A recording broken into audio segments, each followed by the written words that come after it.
Hello students, welcome to BPSC academy. जैसा कि आप सभी जानते हैं, हम बीपीएससी में इसकी सीरीज शुरू कर चुके हैं। और इसमें हम क्या कर रहे हैं, हम बीपीएससी के जो पीवाईक्यू है ना, उनको सोल्व कर रहे हैं और उनके बारे में चर्चा कर रहे हैं। तो आज हम बात करते हैं 65 बीपीएससी के मेंस के क्वेश्चन के बारे में, और ये पॉलिटी सेक्शन में पूछे गए हैं क्वेश्चन। तो आइए देखते हैं कि इनका आंसर कैसे किया जाए और इनमें क्या लिखा जा सकता है ताकि एक बेहतर आंसर बने। देखिए, पहला जो क्वेश्चन है हमारा है यहाँ पर कि do you agree with the view that our constitution has given fundamental right by one hand and taken back by another hand.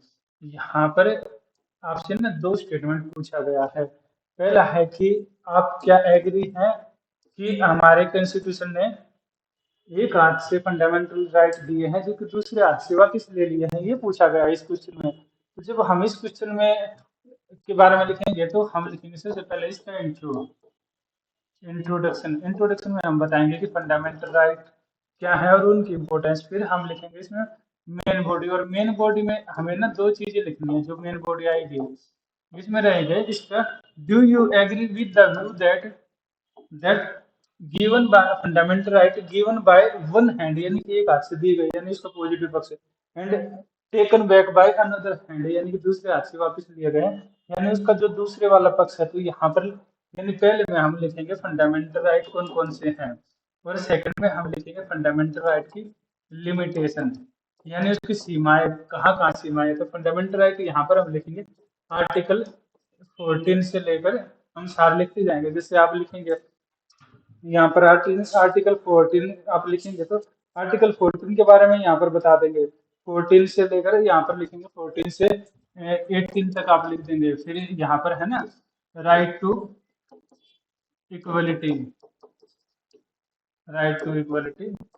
फिर लिखेंगे आप 19 से लेकर आपके 22 राइट टू फ्रीडम है। इसके बाद आप आगे लिखेंगे यहाँ पर राइट टू फ्रीडम है, फिर राइट टू एक्सप्लोइटेशन, ये सारे के सारे लिखेंगे। राइट अगेंस्ट एक्सप्लोइटेशन है ना यहाँ पर आर्टिकल, फिर आर्टिकल यहाँ पर 23 24 यहाँ पर फ्रीडम से रिलेटेड आर्टिकल लिखेंगे कौन कौन से हैं। यहाँ पर एक्सप्लोइटेशन से रिलेटेड आर्टिकल लिखेंगे, और जो चाइल्ड से संबंधित आर्टिकल यहाँ 25 से लेकर 28 रिलीजियस फ्रीडम के आर्टिकल लिखेंगे कि क्या क्या कहा गया है।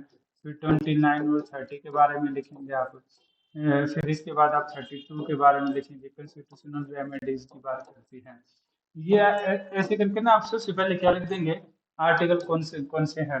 फिर उसके बाद आपको क्या लिखना है, आप इसका ना लिमिटेशन लिखेंगे कि आर्टिकल 14 में क्या कहा गया है। बेसिक राइट टू इक्वलिटी दिया गया है, यहाँ पर आप लिमिटेशन में लिखेंगे पहले में कि राइट टू इक्वलिटी दिया गया है, पर जो गवर्नर है और जो प्रेसिडेंट है क्या वो इक्वल है उनको। तो अगर किसी केस में उनको तो स्पेशल प्रोविजन दिया गया है, उनको तो काफी छूट दी जाती है। तो आप यहाँ लिखेंगे जब आप फ्रीडम की बात करेंगे, राइट टू फ्रीडम है, फ्रीडम की यहाँ लिमिटेशन लिखेंगे कि फ्रीडम में क्या क्या लिमिटेशन है। आप जहाँ पर लॉ एंड ऑर्डर के का सिचुएशन डिस्टर्ब होती है वहां पर आप उनको रेस्ट्रिक्ट कर सकते हैं, और बाकी हेटफुल स्पीच को रेस्ट्रिक्ट कर सकते हैं।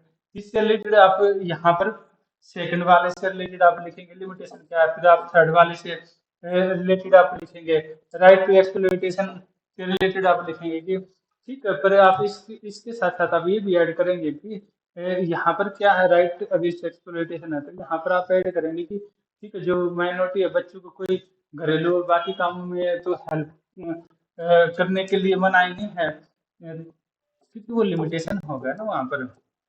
फिर इसके बाद आप अगला लिखेंगे यहाँ 25 से लेकर 28, यहाँ भी वही है लैंड और अलग अलग रिलीजन अलग अलग प्रैक्टिस करते हैं। यहाँ पर आप सिखों को लेकर अलग वो बात कर सकते हैं, पर्सनल लॉ की बात कर सकते हैं, इस तरह की चीजें आप लिखेंगे।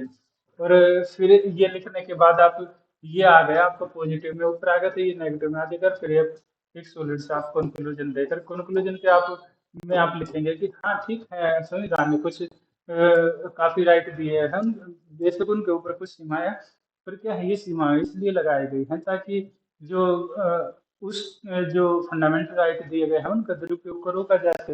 इस तरह लिख के आप एक कंक्लूजन दें और आपका आंसर कंप्लीट माना जाएगा।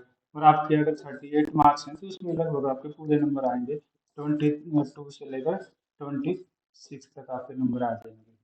क्योंकि पॉलिटी में ना काफी कम नंबर आते हैं, इसलिए हम पॉलिटी के बारे में अभी बात कर रहे हैं। फिर आप अगला देखते हैं, यहाँ पर अगला क्या है। अगला यहाँ पर है, आप देखेंगे यहाँ पर है, Indian parliament is not sovereign law making institute, evaluate this statement. ये बोल रहा है कि इंडिया की जो पार्लियामेंट है ना सेकंड वाले में, कि वो एक सोवर्जिन है नहीं है, यानी कि एक संप्रभु एक संस्थान नहीं है, संप्रभु संस्थान।